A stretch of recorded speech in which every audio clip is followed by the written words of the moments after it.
Uma mente duvidosa e descrente. Homem de pequena fé, por que duvidaste? Mateus 14:31. Admirou-se da incredulidade deles. Marcos 6:6. Geralmente, falamos sobre dúvida e descrença juntas, como se elas fossem a mesma coisa. Na verdade, embora elas possam estar ligadas, as duas são coisas muito diferentes. O dicionário expositivo das palavras do Novo Testamento define duvidar na forma de verbo, como estar entre dois caminhos, implicando incerteza em qual deles seguir, dito de crentes cuja fé é pequena. Estar ansioso por causa de um estado distraído da mente, oscilando entre esperança e medo. O mesmo dicionário assinala que uma das duas palavras gregas traduzidas como descrença é sempre traduzida como desobediência. Então, quando olhamos para essas duas armas poderosas do inimigo, vemos que a dúvida leva uma pessoa a oscilar entre duas opiniões, enquanto a descrença a conduz à desobediência. Penso que será útil reconhecer exatamente com o que o diabo está tentando nos atacar. Estamos lidando com dúvida ou com descrença? Dúvida. Até quando cocheareis entre dois pensamentos? 1 Reis 18:21. Ouvi uma história que lançara luz sobre a dúvida. Havia um homem que estava doente e que estava confessando a palavra sobre seu corpo, repetindo versículos de cura e crendo que sua cura se manifestaria. Enquanto fazia isso, era intermitentemente atacado por pensamentos de dúvida. Após ter atravessado um tempo difícil e começando a ficar desencorajado, Deus abriu-lhe os olhos para o mundo espiritual. Isso foi o que ele viu: um demônio dizendo-lhe mentiras, dizendo-lhe que ele não seria curado e que confessar a palavra não iria funcionar. Mas ele também viu que, cada vez que ele confessava a palavra, saía luz de sua boca como uma espada e o demônio se acovardava e recuava. Quando Deus lhe mostrou essa visão, o homem então entendeu por que era tão importante repetir a palavra. Ele viu que realmente tinha fé e por causa disso o demônio o estava atacando com dúvida. A dúvida não é algo que Deus coloca em nós. A Bíblia diz que Deus dá a cada homem uma medida de fé. Deus colocou a fé em nosso coração, mas o diabo tenta anular a nossa fé, atacando-nos com a dúvida. A dúvida vem em forma de pensamentos que estão em oposição à palavra de Deus. Por isso, é tão importante que a conheçamos. Se conhecermos a palavra, então poderemos reconhecer quando o diabo estiver mentindo para nós. Tenha certeza de que ele nos conta mentiras para roubar o que Jesus Cristo comprou para nós por meio de sua morte e ressurreição. Dúvida e descrença. Abraão, esperando contra a esperança, creu, para vir a ser pai de muitas nações, segundo lhe fora dito: assim será a tua descendência. E sem enfraquecer na fé, embora levasse em conta o seu próprio corpo amortecido, sendo já de 100 anos, ou a idade avançada de Sara, não duvidou, por incredulidade da promessa de Deus, mas pela fé se fortaleceu, dando glória a Deus, estando plenamente convicto de que ele era poderoso para cumprir o que prometera. Romanos 4:18-21. Quando estou em uma batalha, sabendo o que Deus prometeu, mas mesmo assim sendo atacada pela dúvida e descrença, gosto de ler ou meditar nessa passagem. Abraão tinha recebido a promessa de Deus de que faria com que tivesse um herdeiro do seu próprio corpo. Muitos anos vieram e se foram, e ainda não havia nenhuma criança como resultado do relacionamento de Abraão e Sara. Abraão ainda estava esperando em fé, crendo que o que Deus havia dito viria a acontecer. Enquanto ele se mantinha firme, era atacado por pensamentos de dúvida, e o espírito de descrença o estava pressionando para desobedecer a Deus.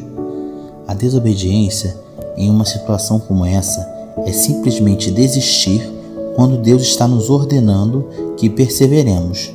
Desobediência é negligenciar a voz do Senhor ou que quer que Deus esteja nos falando pessoalmente, não apenas transgredir os 10 mandamentos. Abraão continuou firme. Ele continuou louvando e dando glória a Deus. A Bíblia afirma que ao fazer isso, ele ficou mais forte na fé. Quando Deus nos pede para fazer alguma coisa, a fé para crer nisso ou fazer isso vem da palavra de Deus.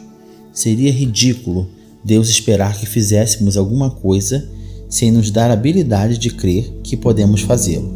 Satanás sabe quão perigosos seremos com um coração cheio de fé. Então, ele nos ataca com dúvida e descrença. Não é que não tenhamos fé, é apenas que Satanás está tentando destruir nossa fé com mentiras. Dou-lhe um exemplo. Refere-se ao tempo quando recebi meu chamado para o ministério.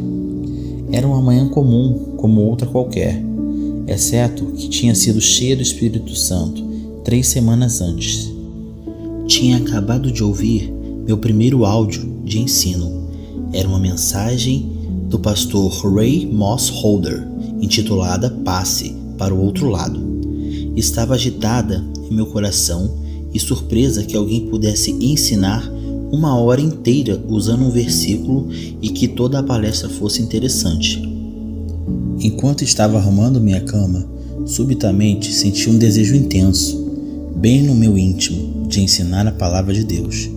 Então, a voz do Senhor veio a mim dizendo: Você irá a todos os lugares e ensinará a minha palavra, e terá um amplo ministério de fitas gravadas. Não haveria nenhuma razão natural para acreditar que Deus havia mesmo falado comigo, ou que poderia ou faria o que tinha acabado de ouvir. Tinha muitos problemas dentro de mim. Não teria chegado a ser um material ministerial, mas Deus escolhe as coisas fracas e tolas do mundo para confundir os sábios. Ele ora para o coração do homem, não para a sua carne. Se o nosso coração está correto, Deus pode mudar a carne.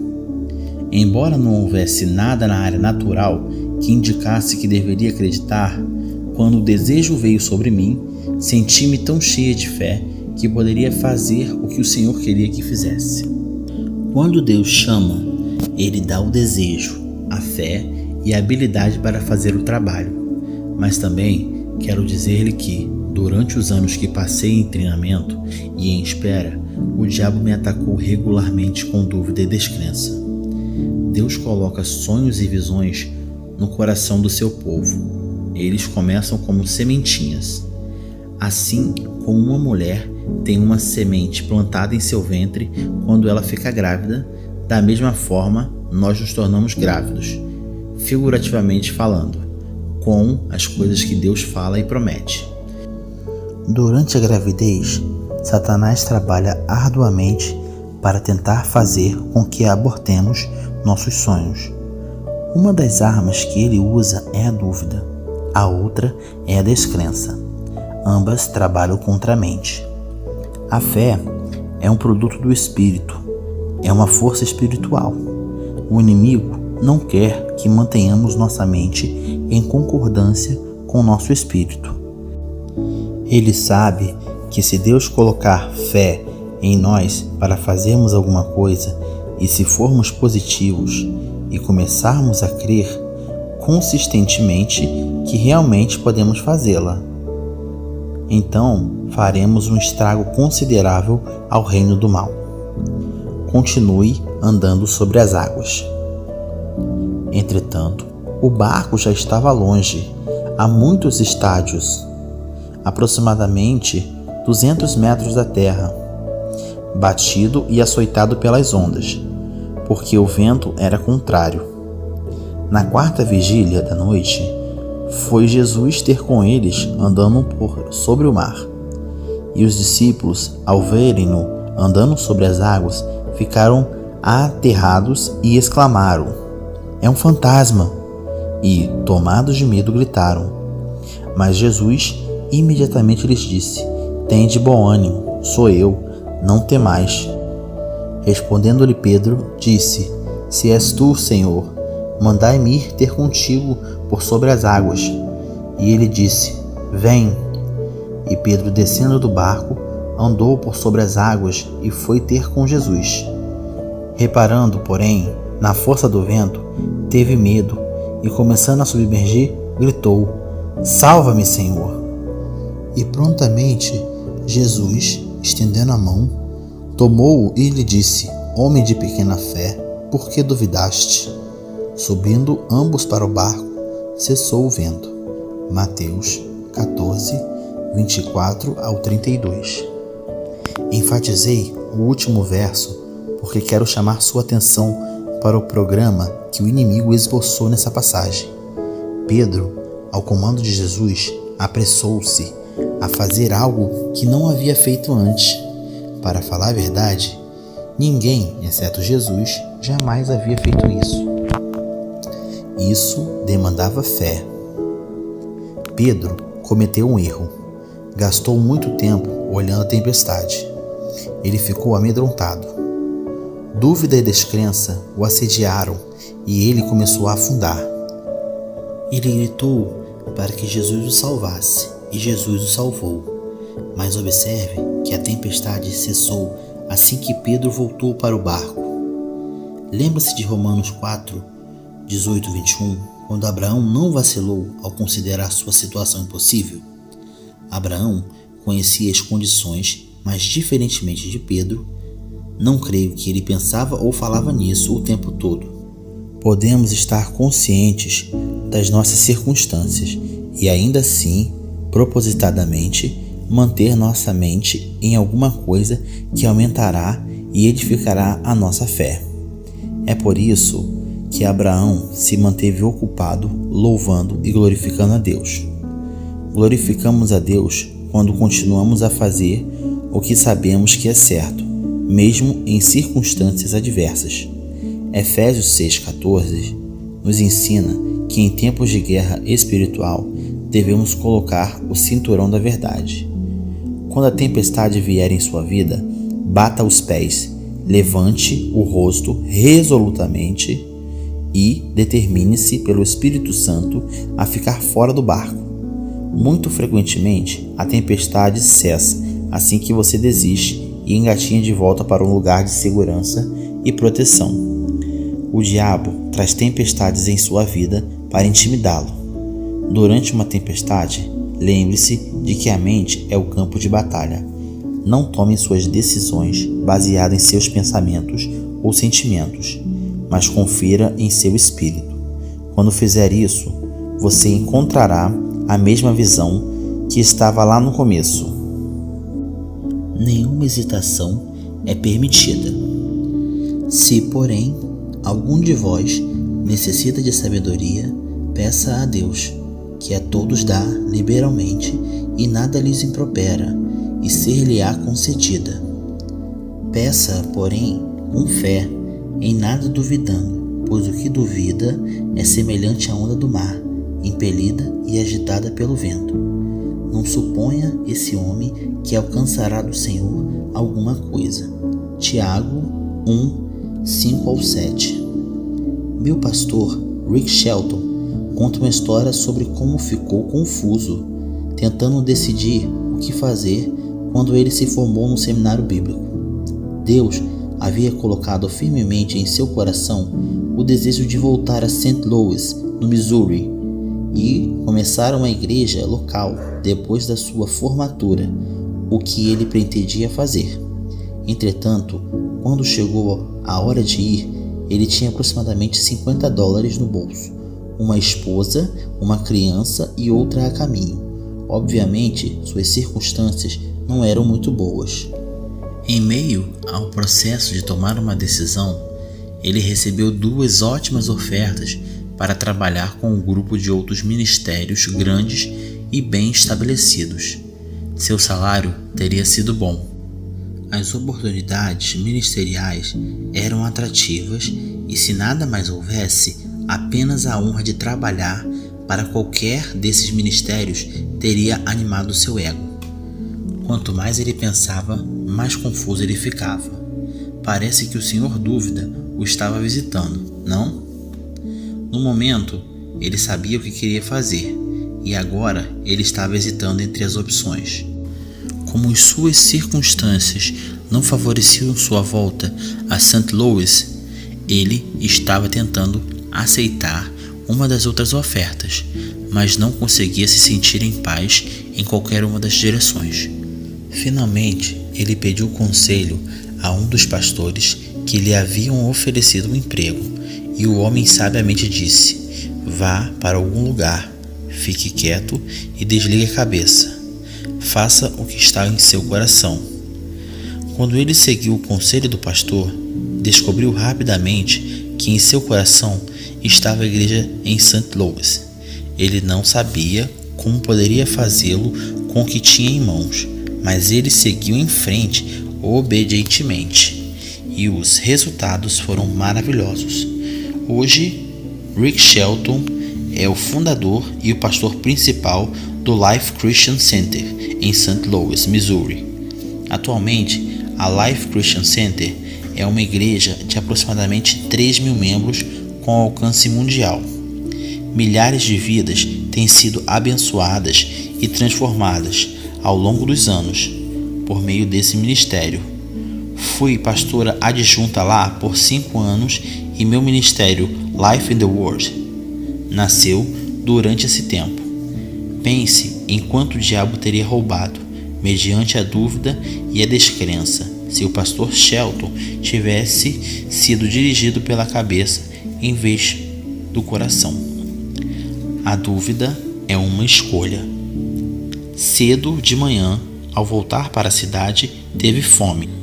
E vendo uma figueira à beira do caminho, aproximou-se dela, e não tendo achado senão folhas, disse-lhe: nunca mais nasça fruto de ti. E a figueira secou imediatamente. Vendo isto, os discípulos admiraram-se e exclamaram: como secou depressa a figueira? Jesus, porém, lhes respondeu: em verdade vos digo que, se tiverdes e não duvidardes, não somente fareis o que foi feito à figueira, mas até mesmo se a este monte disserdes: ergue-te e lança-te no mar, tal sucederá. E tudo o quanto pedirdes em oração, crendo, recebereis. Mateus 21, 18 ao 22. Quando seus discípulos se maravilharam e perguntaram a Jesus como ele era capaz de destruir a figueira com uma palavra apenas, em essência, ele lhes disse: se vocês tiverem fé e não duvidarem, vocês podem fazer a mesma coisa que fiz à figueira, e outras obras maiores farão. Nós já estabelecemos que a fé é o dom de Deus, então sabemos que temos fé. Mas a dúvida é uma escolha, e a tática de guerra do diabo é contra nossa mente. Como você pode escolher seus próprios pensamentos quando a dúvida vier? Você deverá aprender a reconhecê-la pelo que ela é e dizer: não, obrigado, e continuar crendo. A escolha é sua. Incredulidade é desobediência. E quando chegaram para junto da multidão, aproximou-se dele um homem que se ajoelhou e disse: Senhor, compadece-te de meu filho, porque é lunático e sofre muito, pois muitas vezes cai no fogo e outras muitas na água. Apresentei-o a teus discípulos, mas eles não puderam curá-lo. Jesus exclamou: Ó geração incrédula e perversa, até quando estarei convosco? Até quando vós sofrerei? Trazei-me aqui o menino. E Jesus repreendeu o demônio, e este saiu do menino, e desde aquela hora ficou o menino curado. Então, os discípulos, aproximando-se de Jesus, perguntaram em particular: por que motivo não podemos nós expulsá-lo? E ele lhes respondeu: por causa da pequenez da vossa fé. Mateus 17, 14 ao 20. Lembre-se, a descrença conduz à desobediência. Talvez Jesus tenha ensinado aos seus discípulos certas coisas a fazer naqueles casos, e descrença os tenha levado a desobedecer-lhe. Portanto, eles foram mal sucedidos. De qualquer forma, o ponto é que a descrença, como a dúvida, impedirá que façamos o que Deus nos chamou e ungiu para realizar na vida. Isso também nos impedirá de experimentar a sensação de paz que Ele quer que desfrutemos ao encontrarmos descanso para nossa alma nele. O descanso sabático. Esforcemo-nos, pois, por entrar naquele descanso, a fim de que ninguém caia segundo o mesmo exemplo de desobediência. Hebreus 4:11. Se você ler todo o capítulo 4 da Carta aos Hebreus, verá que ele está falando sobre um repouso sabático que está à disposição do povo de Deus. Debaixo da antiga aliança, o sábado era observado como um dia de repouso. Debaixo da nova aliança, esse descanso sabático aqui referido é um lugar de descanso espiritual. É um privilégio de cada crente recusar preocupar-se ou ter ansiedade.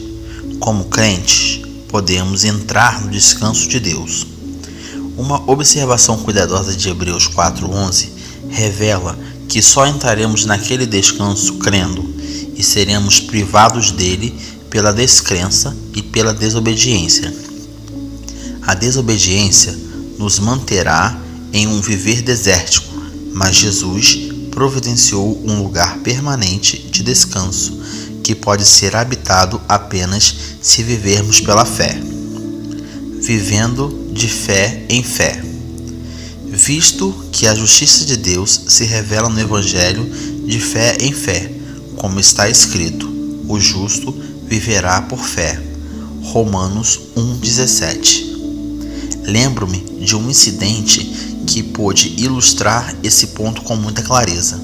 Certa noite estava andando pela minha casa tentando fazer alguns serviços domésticos e estava muito infeliz. Não tinha nenhuma alegria. Não havia paz no meu coração. Ficava perguntando ao Senhor: o que está errado comigo? Frequentemente me sentia daquela maneira e sinceramente queria saber qual era o meu problema. Estava tentando seguir todas as coisas que estava aprendendo em minha caminhada com Jesus, mas alguma coisa certamente parecia estar faltando. A essa altura, o telefone tocou. Enquanto estava conversando, dava uma olhada em uma caixa de cartões de versículos bíblicos que alguém me havia mandado. Na verdade, não estava olhando para nenhum deles, apenas mexendo neles enquanto estava ao telefone. Quando desliguei, decidi escolher um ao acaso para ver se conseguiria algum encorajamento. Tirei Romanos 15:13. E o Deus da esperança vos encha de todo o gozo e paz no vosso crer, para que sejais ricos de esperança no poder do Espírito Santo. Eu vi, todo o meu problema era a dúvida e a descrença. Estava fazendo a mim mesmo infeliz por acreditar nas mentiras do diabo. Estava sendo negativa. Não poderia ter alegria e paz porque não estava crendo. É impossível ter alegria e paz vivendo em descrença. Tome a decisão de acreditar em Deus e não no diabo. Aprenda a viver de fé em fé, de acordo com Romanos 1:17. Essa é a maneira como a justiça de Deus é revelada. O Senhor precisou revelar-me que, em vez de viver de fé em fé, eu vivia frequentemente de fé em dúvida e descrença. Então, voltava à fé por um pouco e mais tarde retomava a dúvida e a descrença. Ia para trás e para frente, de uma a outra. Por isso estava tendo tanto problema e infelicidade em minha vida. Lembre-se, de acordo com Tiago 1, 7 ao 8, o homem de ânimo dobre é instável em todos os seus caminhos e jamais recebe o que ele quer do Senhor. Decida que você não será de ânimo dobre. Não viva na dúvida. Deus tem uma grande vida planejada para você. Não permita que o diabo a roube com mentiras. Em vez disso, refutai argumentos e teorias e racionalismo e toda altivez que se levante contra o conhecimento de Deus, levando cativo todo pensamento à obediência de Cristo. 2 Coríntios 10, 5.